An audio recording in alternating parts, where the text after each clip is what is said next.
When the run stops being a choice, the hidden line between discipline and depletion.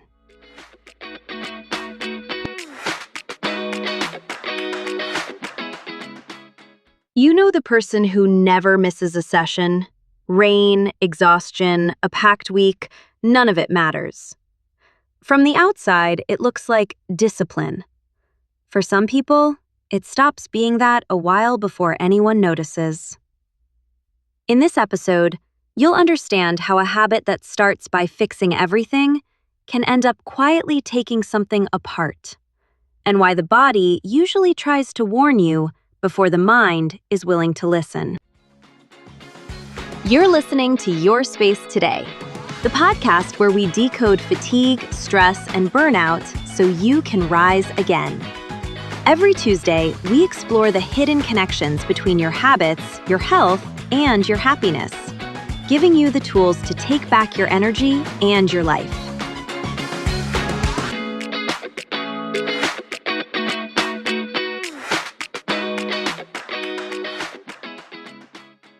Daniel is 46 and manages projects for a construction firm. Long desk stretches, site visits, a phone that never fully switches off. His sport happened to be running. For someone else, it's cycling, swimming, or the gym. The pattern that follows isn't really about which one. 3 years ago, he was carrying weight that had crept up slowly, eating whatever the day's stress made convenient, moving almost never. A routine checkup nudged him.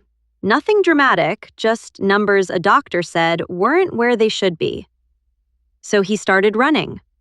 The first outings were rough. Barely 2 kilometers, lungs burning, sweat stinging his eyes before the first corner. He kept at it every other day anyway, and the distance grew with him. 2 kilometers became 5, 5 became 10. Somewhere in that stretch, the effort stopped being something he pushed through and became something he needed. He came back from a run steadier, clearer, better company for his own family. His body changed. Colleagues commented. His wife noticed. He felt so good, so consistently, that every other day started to seem like it was leaving something on the table. He began wondering whether running every single day might do even more for him. That's roughly where it stopped being simple. He got leaner, then leaner again, past where the compliments turned into people quietly asking if he was all right. He felt weak in a way rest didn't fix. Heavy legs, foggy afternoons, an energy debt that never cleared. He assumed his diet was fine.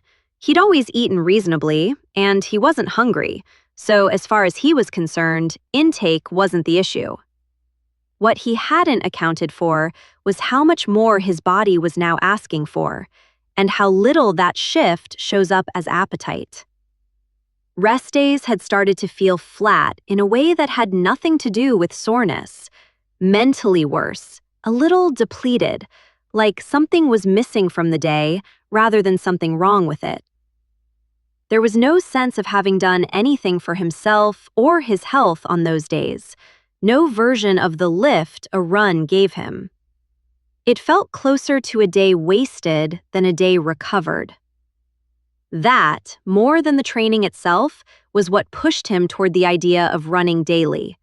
Not fear exactly, more a growing suspicion that rest simply didn't pay him back the way running did. By the time it caught up with him fully, he looked unwell and felt worse, flattened, run down, closer to burnout than to fitness. He started watching his body again the way he had 3 years earlier, except now the concern ran the opposite direction. The trap wasn't a single bad decision. It was a string of reasonable-sounding ones. Not hungry, so eating enough.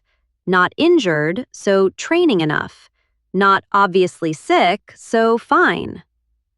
Each assumption checked out on its own. Together, they let a real deficit build in plain sight. Here's the part worth sitting with. The running itself barely changed between the version of Daniel who loved it and the version who couldn't stop.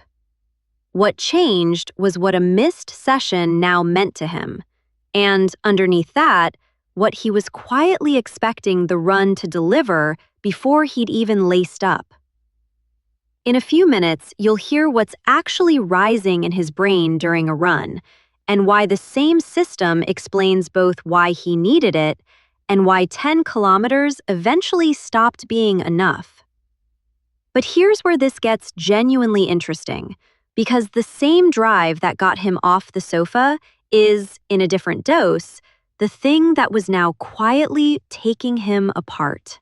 Before getting into what's happening in Daniel's brain, it helps to clear up something that trips a lot of people up when they hear this kind of research. Opioid receptors, cannabinoid receptors, these aren't things that only show up in people who take painkillers or use cannabis.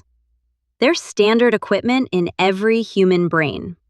The body manufactures its own opioid-like and cannabinoid-like molecules and has built-in receptors to receive them as part of ordinary pain regulation and mood control.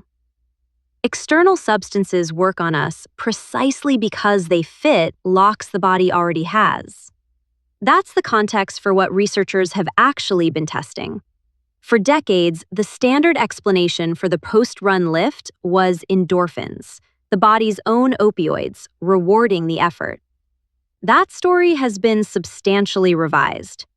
Endorphins are large molecules that struggle to cross from the bloodstream into the brain in meaningful amounts. So even when they rise after a hard session, they're likely not doing much of the emotional work people credit them with. Researchers who wanted to settle this ran controlled experiments.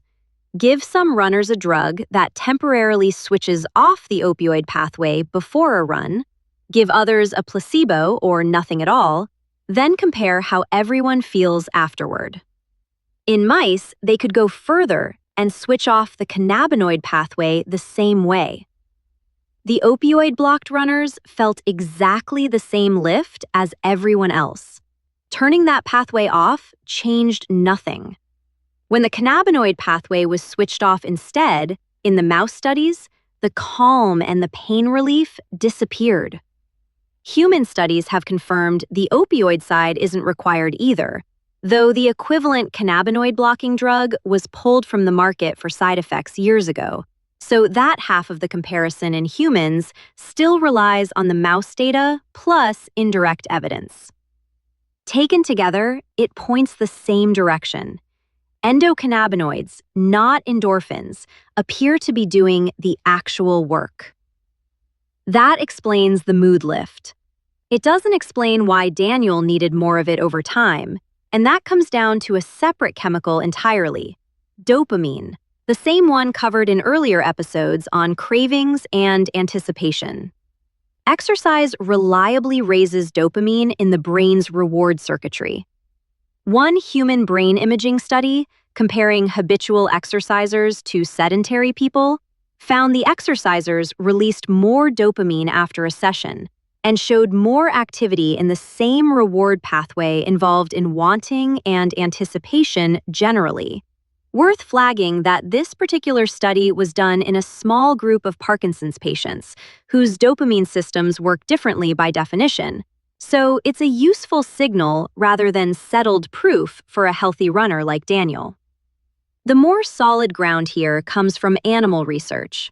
Work in mice has traced part of the dopamine rise to a growth factor molecule the brain produces during exercise, which appears to be necessary for that rise to happen at all. Remove it, and the same running no longer produces the same boost. This is where the earlier mechanism comes back in. A reward system that responds to something repeatedly tends to need more of it to register the same lift. The same recalibration already covered with sugar and screens, just wearing running shoes this time. It's a reasonable piece of why 2 kilometers stopped registering, why 5 had to become 10, why 10 started to feel like it should be daily. That's worth sitting with for a moment, because it points to something bigger than Daniel's mileage. Chasing a feeling by continually raising the physical cost of getting it has an obvious limit: the body doing the work. Push that loop long enough without asking what it's for, and the outcome isn't better health. It's a body running down, while the mind keeps asking for one more session. The more useful question was never how big a lift a run could produce. It was why Daniel was running in the first place, and what he was actually training toward. Because a feeling chased for its own sake tends to end up costing the thing it was supposed to protect. It's worth resolving something directly here. Was this addiction? Researchers who built the framework for studying this deliberately modeled it on the criteria for substance dependence: tolerance, withdrawal, continuing despite harm, because the pattern was close enough to take seriously. The field itself hasn't fully settled on whether addiction is the precise word, or whether dependence or compulsive exercise describes it more accurately. What isn't in question is that something real and physiological was operating in Daniel. Not a character flaw, whatever the eventual label turns out to be. For a long time, nothing about what Daniel was doing looked like something that needed fixing. Suggest a week off, and it wasn't the calendar he pushed back against. The run had become the thing holding his mood and his sense of control steady. And underneath that, keeping him at a safe distance from the person who used to stress eat at his desk. A week off didn't feel like rest. It felt like standing at the edge of a life he'd worked hard to leave. Fuel is where the gap opened widest. Training that had gone from nothing to 10 kilometers every other day, edging toward daily, needs meaningfully more than a reasonably healthy diet built for a sedentary routine. Research on endurance athletes generally puts protein needs well above sedentary levels, commonly somewhere in the range of 1.2 to 1.6 grams per kilogram of body weight a day, more toward the upper end during heavy blocks.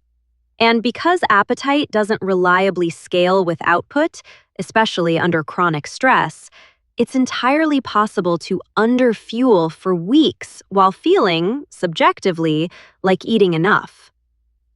Magnesium follows a similar pattern.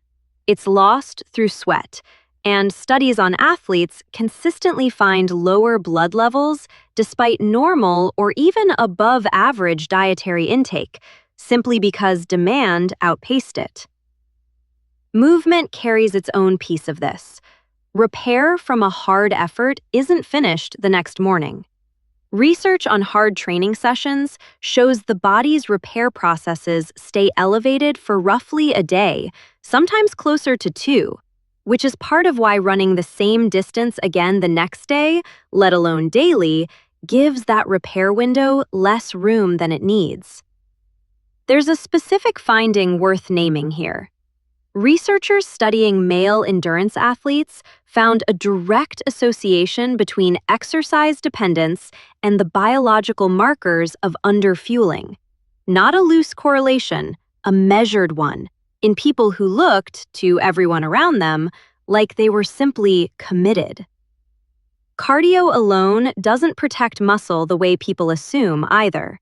Several studies following endurance athletes over training blocks find that without any resistance work, lean mass tends to drift down even as fitness improves. Rhythm mattered in 2 ways. Sleep is where a large share of muscle repair actually happens, through hormonal processes that run mainly during deep sleep. So a body already underfueled and underrested has even less room to catch up. And a schedule with 0 flexibility, no day allowed to just be a day off, leaves no space for any of this to resolve. Mind sits underneath it. The fear of relapsing into old habits gave the running a job well beyond fitness. It became the thing standing between Daniel and a version of himself he didn't want to meet again. And by the time he looked and felt unwell, he was watching his own body with the same wariness as 3 years earlier, just aimed in the opposite direction. None of these pillars caused this alone. Together, they explain how a genuinely good decision turned into something that needed as much unwinding as the sedentary years it replaced. These connections run deeper than any one story can cover. There's more on how the pillars interact on our website, linked below. So the real question for Daniel was never about willpower. It was about how someone gets accurate information about a body and a mind that had both stopped sending reliable signals. Let's talk about it step by step, because this isn't about Daniel quitting running, and it isn't about willpower either. The problem was never that he wasn't trying hard enough. It was that he was making decisions based on how he felt. And by that point, how he felt wasn't giving him accurate information on two separate fronts at once. The physical front is the one people usually think of first. For 2 weeks, logging training and food with a watch and a basic tracking app, not to hit a number, but to see in plain figures what a day of training actually costs against what a day of eating actually provides, protein included. The second front is the one that's easier to skip, and it's the one that actually explains the flatness on rest days, not just the depletion. Alongside the physical log, the same 2 weeks call for a short daily note. On a run day, what am I expecting this run to fix today before I've even started it? On a rest day, what am I telling myself about myself right now because I'm not running? And underneath that, what am I actually afraid will happen if this becomes a pattern? Not a mood score, the actual sentences in his own words. Then, on the same rest day note, one line back the other way. A short, factual answer to the fear rather than an argument with it. Something like, "This is a day for recovery, not a day off from health." The muscle is still working. Nothing is being lost by resting today. It doesn't need to be eloquent. It only needs to be true. And it needs to be read, not just written. This matters because of what the earlier segment covered. A real part of what was driving Daniel wasn't the run itself, it was the anticipation of it. The same wanting does most of the work pattern from the episode on cravings, just running through a different system. Catching that expectation on the page each morning before it gets acted on is what turns a vague daily pressure into something that can actually be examined. And catching the fear underneath the rest day self-talk, weak, backsliding, falling apart, next to a factual answer to it, is what starts to loosen the belief that was quietly running the whole show underneath the training log. 2 weeks of both threads side by side, physical and psychological, gives a genuinely different picture than either one alone. And it's that combined picture that's worth taking to a professional afterward. A doctor or dietitian for the fueling and the case for adding strength work, and where the rest day notes point to something more than mild guilt, someone who works specifically with exercise dependence, who can help with the beliefs underneath the numbers rather than just the numbers themselves. This isn't a weekend fix, and it isn't about never pushing hard again. It's about Daniel finally having real information about his body and about what he'd quietly started believing about himself, instead of a feeling he'd already learned not to trust. Daniel still runs most weeks. What's different is that the plan now comes from real data on both fronts, a specialist looking at his numbers, and his own notes showing him, in his own words, what he used to expect a run to fix. The flatness on rest days hasn't disappeared completely. It's gotten quieter now that he can see where it was actually coming from, and now that he has an answer ready for it, instead of just the fear. If you recognize Daniel in yourself or in someone you know, the habit that started by saving you and has quietly started costing you, here's where to start. 2 weeks, 2 logs, and a willingness to read your own notes honestly. There's a thread underneath all of this worth naming before we go. Daniel's rest days felt flat because some part of him had decided rest didn't count as doing anything for himself. It had to be run to be worth something. That's not just a training story. Next week, we look at someone who never overtrained a day in his life and ended up in almost the same place for almost the same reason. A belief that rest has to be earned before you're allowed to take it. His debt wasn't physical. It built up over 18 years, one skipped Sunday at a time. If today's episode is about what happens when you can't stop moving, next week is about what happens when you can't let yourself stop, even when nothing at all is stopping you. Thank you for listening. Take care of yourself. You deserve it. Your Space Today is published every Tuesday at 6 p.m. For detailed information, disclaimers, scientific references, visit the links below this podcast. This podcast is for educational purposes only and does not constitute medical advice, diagnosis, or treatment. Always consult with your healthcare provider regarding any health concerns.